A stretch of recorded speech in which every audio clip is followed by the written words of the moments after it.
এই কৃষক ভাইদের জন্য আমরা দিতে চাই কৃষক কার্ড। কৃষক কার্ড থাকলে হাতে সেবা পাবেন সাথে সাথে। ফ্যামিলি কার্ডের মতো কৃষক কার্ড চালু করছে সরকার। আন্তঃমন্ত্রণালয়ের সভায় সিদ্ধান্ত, মধ্যস্বত্বভোগীদের দৌরাত্ম্য কমাতে এই উদ্যোগ, জানালেন তথ্যমন্ত্রী। ইনশাআল্লাহ যত দ্রুত সম্ভব আমরা ফ্যামিলি কার্ডের মতোই কৃষক কার্ডের পাইলট প্রজেক্ট শুরু হতে যাচ্ছে। দেখছিলেন প্রধান শিরোনাম, জানিয়ে দেব অন্যান্য শিরোনামগুলো।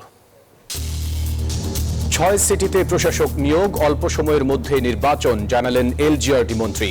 দলের ত্যাগীরাই স্থান পাবেন সংরক্ষিত নারী আসনে। আমাদের দলের পক্ষ থেকে যারা দলের সঙ্গে সম্পৃক্ত আছেন তাদেরকে প্রাধান্য দেওয়া হবে। জরুরি ভিত্তিতে হচ্ছে 2500-এর বেশি কনস্টেবল নিয়োগ। ইমিডিয়েটলি আমরা 2701 জন কনস্টেবলের পদ খালি আছে, সেটা জরুরি ভিত্তিতে নিয়োগের জন্য আগের বিদ্যমান প্রক্রিয়ায় সেটা আমরা নির্দেশ দিয়েছি। তাজুলের নিয়োগ বাতিল, নতুন চিফ প্রসিকিউটর আমিনুল। নতুন সরকারে আস্থা আছে যুক্তরাষ্ট্রের, জানালেন পররাষ্ট্রমন্ত্রী। বর্তমান সরকার সংস্কার এগিয়ে নেবে, আশাবাদ ইইউ রাষ্ট্রদূতের। বৃহস্পতিবার দ্বার খুলছে অমর একুশে বইমেলার। লেখক, পাঠক, প্রকাশকের মিলন মেলার অপেক্ষায় বাংলা একাডেমি প্রাঙ্গণ। দেরিতে হলেও শুরু হচ্ছে এই বইমেলাটাকে হয়তো আমরা একটা অন্য ধরনের একটা বইয়ের উৎসবে রূপান্তর করতে পারবো। নির্বাচনোত্তর মানুষের যে স্বতঃস্ফূর্ততা, তো সেই জায়গা থেকেও লোকজন ব্যাপকভাবে মেলায় অংশগ্রহণ করবে। ফের জেনেভায় বসছে ইরান যুক্তরাষ্ট্র। ওয়াশিংটনের সামরিক চাপে তেহরান নতি স্বীকার না করায় বিস্মিত ট্রাম্প। এবং বিশ্বকাপের সুপার 8-এর লড়াইয়ে জিম্বাবুয়ে ওয়েস্ট ইন্ডিজ। মুম্বাইয়ের ওয়াংখেড়ে স্টেডিয়ামে ম্যাচ শুরু কিছুক্ষণ পর।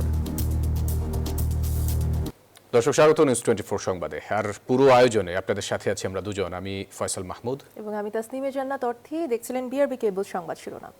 চলে যাব পুরো খবরে। ফ্যামিলি কার্ডের মতো শিগগিরই পাইলট প্রজেক্ট হিসেবে কৃষি কার্ড দেবে সরকার। সোমবার আন্তঃমন্ত্রণালয় সভায় এই সিদ্ধান্ত হয়। সভায় দ্রুত সময়ের মধ্যে সিদ্ধান্ত কার্যকরের নির্দেশ দিয়েছেন প্রধানমন্ত্রী তারেক রহমান। পরে এসব তথ্য জানান তথ্যমন্ত্রী জহিরুদ্দিন স্বপন। পর্যায়ক্রমে দেশের সব কৃষককে আনা হবে এই কার্ডের আওতায়। বাজেট আসে, বাজেট যায়, খালি থাকে প্রান্তিক কৃষকের খাতা। চাষাবাদের খরচের সাথে কখনোই মেলে না ফসলের লাভের হিসাব। নির্বাচনী ইশতেহারে কৃষকের ভাগ্য উন্নয়নে কৃষক কার্ডের প্রতিশ্রুতি দেয় বিএনপি। এই কৃষক ভাইদের জন্য আমরা দিতে চাই কৃষক কার্ড। সরকার গঠনের সপ্তাহ না পেরোতেই ফ্যামিলি কার্ডের মতো কৃষক কার্ড চালু করছে বিএনপি।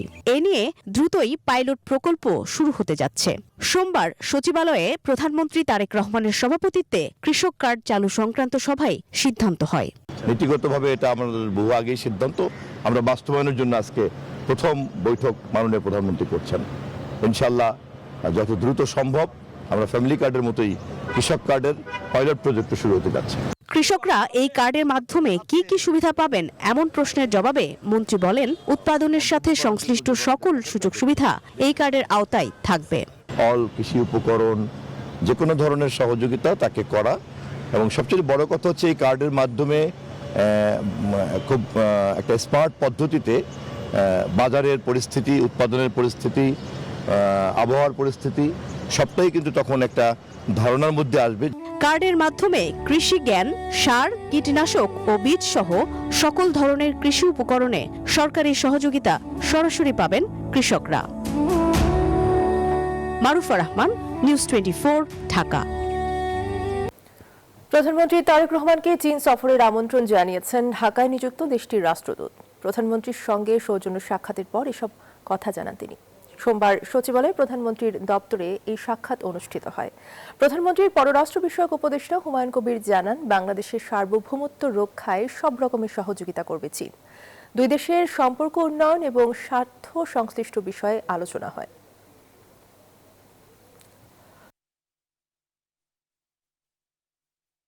কিভাবে এটারে আরো এগিয়ে নেওয়া যায়, কিভাবে দুই দেশের মধ্যে একটা ডেভেলপমেন্ট পার্টনার হিসেবে কিভাবে কাজ করা যায়, ওইগুলোর একটা আপনার সৌজন্যমূলক একটা অঙ্গীকার এবং যে আশা রাখি কাজ করার একসাথে। ঢাকা সহ ৬ সিটি কর্পোরেশনে প্রশাসক নিয়োগ হলেও সঠিক সময়েই হবে স্থানীয় সরকার নির্বাচন। সরকার গঠনের পর প্রথমবার নয়াপল্টনে গিয়ে এমন মন্তব্য করেছেন বিএনপি মহাসচিব ও স্থানীয় সরকার মন্ত্রী মির্জা ফখরুল ইসলাম আলমগীর। এ সময় তিনি জানান, দলের ত্যাগীরাই পাবেন সংরক্ষিত নারী আসন। মির্জা ফখরুল বলেন, আওয়ামী লীগের কার্যক্রম এখনো নিষিদ্ধ, তাদের অফিস খোলার কথা নয়। নির্বাচিত সরকার গঠনের পর থেকে জোরে সোরে আলোচনায় স্থানীয় সরকার নির্বাচন। দেশের ৬টি সিটি কর্পোরেশনে কারো মেয়াদ শেষ, আর কোথাও আবার অন্তর্বর্তী সরকারের আমলে নিয়োগকৃত প্রশাসক বাতিল করা হয়েছে। এর মধ্যে নতুন প্রশাসক নিয়োগ দিয়ে প্রজ্ঞাপন জারি করেছে জনপ্রশাসন মন্ত্রণালয়। নিয়োগ পাওয়া প্রশাসকরা হলেন ঢাকা দক্ষিণ সিটি কর্পোরেশনের মোহাম্মদ আব্দুস সালাম, ঢাকা উত্তর সিটি কর্পোরেশনের মোহাম্মদ শফিকুল ইসলাম খান, খুলনা সিটি কর্পোরেশনের নজরুল ইসলাম মঞ্জু, সিলেট সিটি কর্পোরেশনের আব্দুল কাইম চৌধুরী, নারায়ণগঞ্জ সিটি কর্পোরেশনের মোহাম্মদ সাখাওয়াত হোসেন খান এবং গাজীপুর সিটি কর্পোরেশনের মোহাম্মদ শওকত হোসেন সরকার। ঢাকা দক্ষিণ সিটির প্রশাসকের দায়িত্ব পেয়ে বিএনপি চেয়ারম্যানের উপদেষ্টা আব্দুস সালাম জানালেন, নাগরিক প্রত্যাশা পূরণে কাজ করার কথা এবং সবাই সম্মিলিতভাবে আমরা কিভাবে এটাকে আরো ঢাকা শহরটাকে বাসযোগ্য করতে পারি, সেটার জন্য সবাই মিলে আমরা চেষ্টা করব যাতে ইনশাআল্লাহ আমরা সফল হতে পারি। মানুষ ত্যাগ দেয়, মানুষ চাবে যে তার যে সমস্ত অভাব অভিযোগ আছে বা তার যে পাওনাটা আছে সেই পাওনাটা যাতে অন্তত সিটি কর্পোরেশন দিতে পারে। নিয়ম মেনেই ৬টি সিটিতে প্রশাসক নিয়োগ দেওয়া হয়েছে বলে জানালেন বিএনপি মহাসচিব ও স্থানীয় সরকার ও পল্লী উন্নয়ন মন্ত্রী মির্জা ফখরুল ইসলাম আলমগীর। সরকার গঠন ও মন্ত্রিত্ব পাওয়ার পর সোমবার প্রথমবারের মতো নয়াপল্টন বিএনপি কেন্দ্রীয় কার্যালয়ে এসব কথা বলেন দলের মহাসচিব। না, স্থানীয় সরকার নির্বাচনের বিশেষত নিয়ম কানুন আছে তো সরকারি এবং যে প্রথাগুলো আছে সেগুলো কতগুলো মেয়াদ আছে, কতগুলো মেয়াদ শেষ হয়ে গেছে, সবগুলোকে এক জায়গায় নিয়ে এসে আমরা সরকারের তরফ থেকে একটা সঠিক সময়ে এই নির্বাচন দেওয়ার ব্যবস্থা আমরা করব। তবে নিঃসন্দেহে এই নির্বাচনকে প্রাধান্য দেওয়া হবে। মির্জা ফখরুল জানান, জাতীয় সংসদে সংরক্ষিত নারী আসনে দলের ত্যাগীদের অগ্রাধিকার দেয়া হবে। তাদের জনগণের সঙ্গে সম্পৃক্ত থাকতে হবে, রাজনীতির সঙ্গে সম্পৃক্ত, দলের সঙ্গে সম্পৃক্ত থাকতে হবে। আমাদের দলের পক্ষ থেকে যারা দলের সঙ্গে সম্পৃক্ত আছেন তাদেরকে প্রাধান্য দেওয়া হবে। সারা দেশে আওয়ামী লীগের কার্যালয় খোলার বিষয়েও কথা বলেন বিএনপি মহাসচিব। যেহেতু আপনার আইনগতভাবে বলা আছে যে তাদের কার্যক্রম নিষিদ্ধ, সেইভাবেই এটাকে দেখা হবে সব জায়গায়। সাইফুল ইসলাম, নিউজ 24, ঢাকা। জরুরি ভিত্তিতে সরকার ২৫০০-এর বেশি কনস্টেবল নিয়োগ দেবে জানিয়েছেন স্বরাষ্ট্রমন্ত্রী সালাউদ্দিন আহমেদ। সচিবালয় মন্ত্রণালয়ের সভাকক্ষে বিভিন্ন দপ্তরের প্রধানদের সঙ্গে মত বিনিময় সভা শেষে তিনি একথা বলেন। জানান, বিডিআর বিদ্রোহের ঘটনা পুনঃ তদন্তে নতুন কমিশন হবে। বিগত সময়ের রাজনৈতিক হস্তক্ষেপে পুলিশের ক্ষুণ্ণ ভাবমূর্তি ফিরিয়ে আনতে পুলিশের কাজে কেউ হস্তক্ষেপ করতে পারবে না বলেও জানান স্বরাষ্ট্রমন্ত্রী। আওয়ামী ফ্যাসিবাদ সরকারের আমলে রাজনৈতিক প্রভাব খাটিয়ে ৩ মেয়াদে সারা দেশে ১৯,৫৯৪টি আগ্নেয়াস্ত্রের লাইসেন্স দেয়া হয়। পরে অন্তর্বর্তী সরকার এসব আগ্নেয়াস্ত্রের লাইসেন্স স্থগিত করে। প্রায় ১০,০০০-এরও বেশি অস্ত্র জমা হয়। সোমবার সচিবালয়ে স্বরাষ্ট্র মন্ত্রণালয়ের বিভিন্ন দপ্তর ও সংস্থা প্রধানের সাথে বৈঠক শেষে স্বরাষ্ট্রমন্ত্রী জানান, রাজনৈতিক প্রভাবে দেয়া এসব লাইসেন্স বাতিল করা হবে। যেগুলো দেখা যাবে পরীক্ষা নিরীক্ষা করে যে তাদের লাইসেন্স দেওয়াটা ঠিক হয় নাই, যথাযথ প্রক্রিয়া অনুসরণ করে নাই, রাজনৈতিক উদ্দেশ্যে বা বিভিন্ন অপরাধমূলক কর্মকাণ্ড করার উদ্দেশ্যে হয়তো অন্যভাবে তারা লাইসেন্স পেয়েছে রাজনৈতিক বিবেচনায়, সেই বিবেচনায় যারা পেয়েছে সেগুলো বাতিল করা হবে। পদ খালি থাকায় ২৭০১ জন কনস্টেবল নিয়োগ প্রক্রিয়া শুরু করার পাশাপাশি আওয়ামী আমলে পুলিশের নিয়োগ দুর্নীতি খতিয়ে দেখা হবে বলেও জানান সালাউদ্দিন আহমেদ। পুলিশের সব পর্যায়ে আমাদের জনবলের অভাব আছে। এখন আপাতত ইমিডিয়েটলি আমরা ২৭০১ জন কনস্টেবলের পদ খালি আছে, সেটা জরুরি ভিত্তিতে নিয়োগের জন্য আগের বিদ্যমান প্রক্রিয়ায় সেটা আমরা নির্দেশ দিয়েছি। পুলিশের বিভিন্ন পর্যায়ে নিয়োগের ক্ষেত্রে স্পেশালি কনস্টেবলের কথাটা বলেছি, ওই স্থায়ী ঠিকানা জালিয়াতি করে অনেক জায়গায় নিয়োগ টিয়োগ হয়েছে, তো সেগুলো একটু ফাইন্ড আউট করে বিবেচনা নিতে বলছে, আবার যেন কারো উপরে জুলুম না হয়। বৈঠকে ৫ আগস্টের পর রাজধানী সহ দেশের বিভিন্ন থানায় হওয়া মিথ্যা মামলা নিয়েও আলোচনা হয় বলে জানান স্বরাষ্ট্রমন্ত্রী। যারা সেখানে জড়িত থাকার প্রশ্নই আসে না। সেই জায়গায় অনেক বড় বড় ব্যবসায়ী এবং অনেক স্বনামধন্য ব্যক্তি, সমাজের বিশিষ্ট ব্যক্তিদেরকে এরকম আসামি করা হয়েছে। অনেক মানুষকে এইভাবে ভোগান্তিতে ফেলা হয়েছে। সেটা আমরা পরীক্ষা নিরীক্ষা করে বলেছি তাদের এই যে যথাযথ ব্যবস্থা করা এবং তারা যেন ভোগান্তির সৃষ্টি না হয় সেগুলো দেখবে। মব কালচারের দিন শেষ উল্লেখ করে স্বরাষ্ট্রমন্ত্রী বলেন, এসব করলে সরকার কঠোর অ্যাকশনে যাবে। চেহারার মধ্যেও আছে যে আমরা বিডিআর ঘটনাটা পুনঃতদন্ত অথবা একটা কমিশন গঠন করে কমিশনের রিপোর্ট অনুসারে কাজ করব। নাইম আলচিকো, নিউজ 24, ঢাকা। নতুন সরকার গঠনের 5 দিনের মাথায় আন্তর্জাতিক অপরাধ ট্রাইব্যুনাল পেল নতুন চিফ প্রসিকিউটর। অযথা কাউকে হয়রানি নয়, প্রকৃত অপরাধীর বিচার চলবে ট্রাইব্যুনালে। দায়িত্ব নেওয়ার প্রথম দিনেই এমন মন্তব্য করেছেন চিফ প্রসিকিউটর আমিনুল ইসলাম। ট্রাইব্যুনালের কার্যক্রম আরও গতিশীল হবে এমন আশা বিদায়ী চিফ প্রসিকিউটর তাজুল ইসলামের। ছাত্র জনতার গণঅভ্যুত্থানের মুখে 24-এর 5 আগস্ট পতন হয় শেখ হাসিনার সরকারের। এরপর নতুন করে ঢেলে সাজানো হয় আন্তর্জাতিক অপরাধ ট্রাইব্যুনাল। একই বছরে জুলাই আন্দোলনে মানবতা বিরোধী অপরাধ ও গুম খুনের বিচারে ওই বছর 5 সেপ্টেম্বর চিফ প্রসিকিউটর হিসেবে নিয়োগ পান অ্যাডভোকেট তাজুল ইসলাম। 1.5 বছর ধরে এই পদে থাকার পর আন্তর্জাতিক অপরাধ ট্রাইব্যুনালের চিফ প্রসিকিউটরের পদ থেকে মোহাম্মদ তাজুল ইসলামকে সরিয়ে মোহাম্মদ আমিনুল ইসলামকে নিয়োগ দেওয়া হয়েছে। সোমবার আইন মন্ত্রণালয় জারি করে প্রজ্ঞাপন। অ্যাটর্নি জেনারেলের পদমর্যাদায় নিয়োগ পাওয়া আমিনুল ইসলাম বিএনপির চেয়ারপারসন ও সাবেক প্রধানমন্ত্রী খালেদা জিয়ার একাধিক গুরুত্বপূর্ণ মামলায় আইনজীবী ছিলেন। নবনিযুক্ত চিফ প্রসিকিউটর জানান, অযথা হয়রানি নয়, প্রকৃত অপরাধীর বিচার চলবে। যারা অপরাধী তাদের প্রাপ্য সাজা তারা পেতে হবে। এটাই হচ্ছে আমার আজকের দিনে এই মেসেজ। এবং এই বিষয়ে আমার পূর্বতন প্রসিকিউশন টিম যেভাবে কাজ করেছে আমি একইভাবে কাজ করব। আমাদের মাধ্যমে কোনো বিদ্বেষ কারো প্রতি থাকবে না। এদিকে বিচারিক কার্যক্রমের ধারাবাহিকতা বজায় রাখার প্রত্যাশা জানান বিদায়ী চিফ প্রসিকিউটর। যে বিচার প্রক্রিয়া এখানে চলমান আছে সেটা যেন অবশ্যই অব্যাহত থাকে। বাংলাদেশে এই অপরাধগুলো পুনরায় আর কখনো সংগঠিত হতে না পারে। বিচারের পরে এমন একটা পরিবেশ হোক যে অপরাধগুলোর বিচার আজকে এখানে হচ্ছে এই একই ধরনের অপরাধ বাংলাদেশে আর ফিরে না আসুক। শতাধিক গুম খুনের মামলায় সাবেক সেনা কর্মকর্তা জিয়াউল আহসানের বিরুদ্ধে জবানবন্দি দেয়া সাবেক সেনাপ্রধান ইকবাল করিম ভূঁইয়াকে জেরা শেষ করেছেন আসামিপক্ষের আইনজীবীরা। বাকি জেরা 1 মার্চ দিন ধার্য করেছেন আদালত। আমাদের জেরাটা শুরু হয়েছিল যে ওনার প্রমোশন। আব্দুল্লাহ মামুন, নিউজ 24, ঢাকা। নতুন সরকারে আস্থা আছে যুক্তরাষ্ট্র এবং ইউরোপীয় ইউনিয়নের। সোমবার পররাষ্ট্র মন্ত্রণালয়ের সৌজন্য সাক্ষাতে ইইউ ও মার্কিন রাষ্ট্রদূত এসব কথা বলেন। পরে গণমাধ্যমকে এসব কথা জানান পররাষ্ট্রমন্ত্রী ডক্টর খলিলুর রহমান। বিগত সরকারের সংস্কার কাজ বর্তমান সরকার এগিয়ে নেবে বলেও আশাবাদ জানান ইইউ রাষ্ট্রদূত। নির্বাচনে নিরঙ্কুশ জয়ের পরে সরকারে এখন বিএনপি। অন্তর্বর্তী সরকার বিদায় নিলেও পররাষ্ট্রমন্ত্রীর দায়িত্ব সামলাচ্ছেন ডক্টর খলিলুর রহমান। নতুন পররাষ্ট্রমন্ত্রীকে অভিনন্দন জানাতে সোমবার পররাষ্ট্র মন্ত্রণালয়ে আসেন মার্কিন রাষ্ট্রদূত ব্রেন্ট টি ক্রিস্টেনসন। এই সময় পররাষ্ট্রমন্ত্রী ও পররাষ্ট্র প্রতিমন্ত্রীর সাথে বৈঠক করেন মার্কিন রাষ্ট্রদূত। অভিনন্দন জানিয়ে দুই দেশের একসাথে কাজ করার প্রত্যয় ব্যক্ত করেন তিনি। এরপর ইউরোপীয় ইউনিয়নের রাষ্ট্রদূত সহ সদস্য বেশ কয়েকটি দেশের রাষ্ট্রদূত সৌজন্য সাক্ষাৎ করেন পররাষ্ট্রমন্ত্রী ও প্রতিমন্ত্রীর সাথে।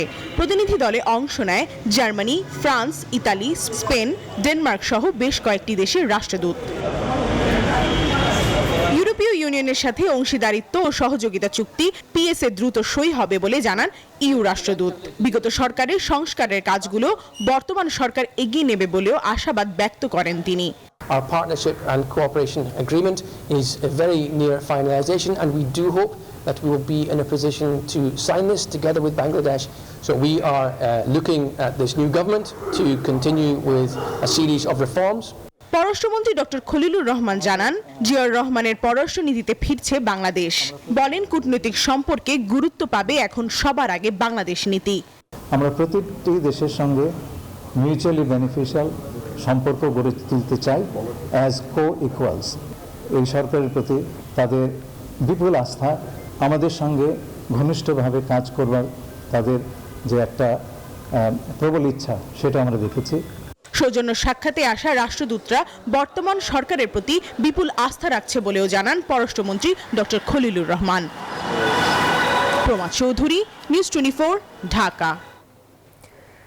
26 ফেব্রুয়ারি প্রধানমন্ত্রী তারেক রহমানের উদ্বোধনের পর দ্বার খুলছে অমর একুশে বইমেলার। লেখক, পাঠক আর প্রকাশকদের মিলন মেলায় পরিণত হবে বাংলা একাডেমি প্রাঙ্গণ। তবে দেরিতে মেলা শুরু হলেই বাংলা একাডেমি প্রাঙ্গণ ফিরে পাবে তার চেনা প্রাণচাঞ্চল্য, এমন আশা আয়োজকদের।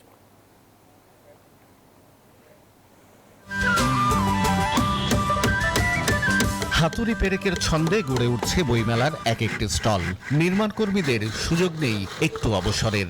বাংলা একাডেমি বা সোহরাওয়ার্দী উদ্যানে গেলে বোঝা যায় বইমেলার বেশি দেরি নেই। 1 ফেব্রুয়ারি থেকে অমর একুশে গ্রন্থমেলা শুরুর রেওয়াজ থাকলেও রাজনৈতিক বাস্তবতায় এবার তা গড়াচ্ছে ফেব্রুয়ারির শেষ ভাগে। আর তা মেনে নিয়েই মেলায় আসছেন প্রকাশকরা।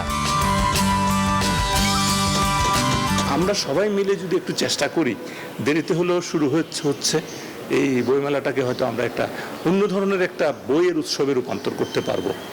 নতুন সরকার প্রকাশকদেরকে এবং সাহিত্যিক কর্মীদেরকে সেই সম্মান করে 21শে বইমেলা স্টল ভাড়াটাকে ফ্রি করে দিয়েছেন।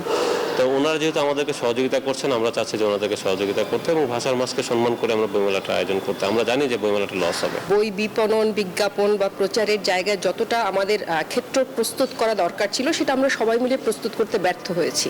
তারপরেও আমাদের চেষ্টার কোনো ত্রুটি নেই, কারণ যেহেতু আমরা এই পেশাটাকেই বা একেই আমরা নেশা বলেন, পেশা বলেন, সবকিছু হিসেবে নিয়েছি। মেলায় আসা লেখক প্রকাশকরা মনে করেন বইমেলা পাঠক লেখকের জন্য শুধু একটি মেলা নয়, এটি প্রাণের অনুভূতি। বই আমাদের অনুভূতির জায়গা, এবং বই নিয়ে যারা কাজ করে তারা অতটা লাভের আশা মূলত করে না। রমজান মাসে মানুষ তো যারা বই কেনা তারা তো বই কিনতে আসবে, তাই না? যারা শপিং করে তারা শপিং করবে। এবারের মেলায় থাকছে না কোনো প্যাভিলিয়ন, তবে স্টল থাকবে প্রায় 1000। অংশ নেবে 500-রও বেশি প্রকাশনী। রোজার মধ্যে মেলা হলেও আমরা আশাবাদী যে এখানে মেলা খুব জমজমাট মেলা হবে। নির্বাচন উত্তর মানুষের যে স্বতঃস্ফূর্ততা, তো সেই জায়গা থেকেও লোকজন ব্যাপকভাবে মেলায় অংশগ্রহণ করবে। বইমেলার দৈর্ঘ্য এবার স্বল্প সময়ের, তারপরও বর্ণমালার ব্যঞ্জনা নতুন করে প্রাণের সঞ্চার ঘটাবে বাংলা ভাষা আর সাহিত্য প্রেমীদের মনে। এমন প্রত্যাশা নিয়েই শুরু হচ্ছে এবারের বইমেলা। শাহ আলী জয়, নিউজ 24, ঢাকা। ধর্ম ব্যবসায়ীদের ইসলামিক ফাউন্ডেশনে জায়গা দেয়া হবে না বলে মন্তব্য করেছেন ধর্মমন্ত্রী কাজী শাহ মোফাজ্জল হোসাইন কায়কোবাদ। সোমবার বায়তুল মোকাররমের উত্তর গেইটে ইসলামী বইমেলা 2026-এর উদ্বোধন অনুষ্ঠানে তিনি একথা বলেন।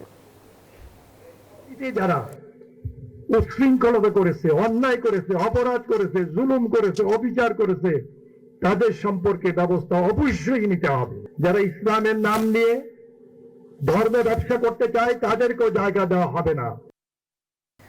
বিচ্ছিন্নভাবে নয়, সম্মিলিতভাবে তিস্তা মহাপরিকল্পনা বাস্তবায়ন করা হবে বলে জানিয়েছেন দুর্যোগ ব্যবস্থাপনা ও ত্রাণমন্ত্রী আসাদুল হাবিব দুলু। সোমবার দুপুরে রংপুর বিভাগ ও জেলা প্রশাসনিক কর্মকর্তাদের সাথে মত বিনিময় শেষে তিনি এসব কথা বলেন। জানান, প্রশাসনিক নানা সমস্যাও ধাপে ধাপে সমাধান করা হবে। এছাড়া রংপুরের উন্নয়ন বৈষম্য দূর করতে মেডিকেল কলেজ, হাসপাতাল সহ নানা সেবাদানকারী প্রতিষ্ঠানগুলো সংস্কারের মাধ্যমে উন্নয়ন কর্মসূচি গ্রহণ করা হবে বলেও জানান মন্ত্রী। নতুন করে তিস্তার পুঁতে বিক্ষিপ্ত বিচ্ছিন্নভাবে কোনো প্রকল্প যাতে গ্রহণ না করে, সেটাই আমি সেই সময় আপত্তি জানিয়েছিলাম। আমরা আশা করি ওই ধরনের আর কোনো বিক্ষিপ্ত বিচ্ছিন্নভাবে কোনো প্রকল্প গ্রহণ করা হবে না। একটি সমন্বিত প্রকল্পের মাধ্যমে তিস্তা শাসন, তিস্তা খনন, তিস্তা পাড়ের মানুষের যে দাবি সেটাই বাস্তবায়ন করা হবে। গোপালগঞ্জের মুকসুদপুরে আধিপত্য বিস্তারকে কেন্দ্র করে বিএনপির দুই গ্রুপের সংঘর্ষে 1 জন নিহত ও 10 জন আহত হয়েছে। দীর্ঘদিন ধরেই এই দুই গ্রুপের মধ্যে দ্বন্দ্ব ছিল বলে জানিয়েছে স্থানীয়রা। আহতদের মুকসুদপুর ও ফরিদপুর মেডিকেল কলেজ হাসপাতালে ভর্তি করা হয়েছে। এর মধ্যে নীলু মুন্সিকে কর্তব্যরত চিকিৎসক মৃত ঘোষণা করেন। ঘটনাস্থলে পুলিশের পাশাপাশি সেনা ও র্যাব সদস্যরা সতর্ক অবস্থায় আছেন। সিয়াম সাধনার মাস শুরুর পরপরই শুরু হয়ে যায় ঈদ আনন্দের প্রস্তুতি। তবে রাজধানীর কেনাকাটার বাজারগুলো এখনো তেমন জমে উঠতে শুরু করেনি। সকালের দিকে বেশিরভাগ মার্কেটে থাকছে ক্রেতা শূন্য। তবে দুপুর গড়াতেই কিছুটা ভিড় বাড়তে শুরু করে। বিক্রেতারা বলছেন 10 রোজার পর থেকেই পুরোপুরি জমে উঠবে ঈদের কেনাকাটা। সামিয়া মাহতাব রোজার প্রতিবেদন। ক্যালেন্ডারের পাতায় উৎসবের আগমনী বার্তা জানান দিচ্ছে মাস না পেরোতেই রাজধানীর বিপণী বিতানগুলোতে কেনাকাটার ধুম এখনো সেভাবে পড়েনি। সকালের দিকে মার্কেটগুলোতে শুনশান নীরবতা, তবে বেলা বাড়ার সাথে সাথে চিত্র কিছুটা বদলাতে শুরু করে। কেউ এসেছেন যাচাই করতে, আবার কেউ ভিড় এড়াতে আগে ভাগে সেরে নিচ্ছেন প্রিয়জনের উপহার কেনা। সকাল সকাল আসছি একটু ঘুরে দেখবো ঠান্ডা মাথায়, জাস্ট দেখতেই আসলাম যে কি বের হয়েছে। কালেকশন ভালো, কাপড়ের কোয়ালিটিগুলো ভালো, আর আমি যেতে আমার বাবা মার জন্য কিনতে আসছি, সো একটু কমফোর্টটা দেখবো। আমি মোটামুটি কালেকশন আসছে, এর ভিতর থেকে আর কি চেষ্টা করতেছি গিফটের কালেক্ট আগে থেকে করার জন্য। এবারের বাজারেও চাহিদার শীর্ষে পাঞ্জাবি আর বাচ্চাদের বাহারি পোশাক, তবে মেয়েদের পছন্দের তালিকায় দেশীয় কাপড়ের চেয়ে আধিপত্য বেশি পাকিস্তানি স্টাইলের কামিজ, নজরকাড়া এমব্রয়ডারি আর ডিজাইনে ঝুঁকছেন ক্রেতারা। ড্রেস এখন ইদানিং কিনি সবই আমরা পাকিস্তানি কিনি, নিজের দেশীয় তো কোনো কিছু তেমন কিনা আমাদের হয় না। আমরা সব পাকিস্তানি জিনিসগুলোই বেশি আমাদের ক্রয় করা হয়। পাকিস্তানি কালেকশন কিছু, ইন্ডিয়ান কালেকশন কিছু, সেগুলোই আছে। আর প্রাইস আমার কাছে মনে হচ্ছে মোটামুটি রেঞ্জের মধ্যেই। আমরা এখানে ঈদের শপিং করতে এসেছি, আর আমরা দুজন এবার ঈদে হলো একই রকম ড্রেস পরবো। বিক্রেতাদের মুখে এখন কিছুটা হতাশা থাকলেও মনে বড় আশা। তাদের প্রত্যাশা প্রথম 10 রোজা শেষ হলেই পা ফেলার জায়গা থাকবে না মার্কেটে। একটু খারাপ যাচ্ছে, তবে আশাবাদী যে সবাই তো আশা করে রাখে ব্যবসায়ীরা যে একটা রমজান মাসে একটা ভালো কিছু ফল পাবো। আর যেহেতু প্রথম দিক কাস্টমার ফ্লোটা কিছুটা কম, বাট এটা ডে বাই ডে আমাদের বাড়ছে, আর আমরা আশা করছি এটা আরো বাড়বে, কেনাকাটা আরো অনেক হবে। ঈদ আনন্দের বড় অংশ জুড়ে থাকে নতুন পোশাক। এখনকার ঢিলে ঢালা ভাব কাটিয়ে শিগগিরই কেনাকাটার জোয়ারে ভাসবে পুরো রাজধানী, এমনটাই প্রত্যাশা সবার। সামিয়া মাহতাব রোজা, নিউজ 24, ঢাকা। মার্কিন স্বার্থে তড়িঘড়ি করে ঢাকা ওয়াশিংটন বাণিজ্য চুক্তি করা হয়েছে এমন বলে অভিযোগ করেছেন ডিসিসিআই সভাপতি তাসকিন আহমেদ। সোমবার এক সংবাদ সম্মেলনে তিনি এমন অভিযোগ করেন। তার মতে কিছু আড়াল করতেই নির্বাচিত সরকারের ওপর ছেড়ে না দিয়ে অন্তর্বর্তী সরকার তড়িঘড়ি করে এই বাণিজ্য চুক্তি করেছে। বাণিজ্যে গতি ফেরাতে চাঁদাবাজি বন্ধ করতে হবে বলেও জানান তিনি।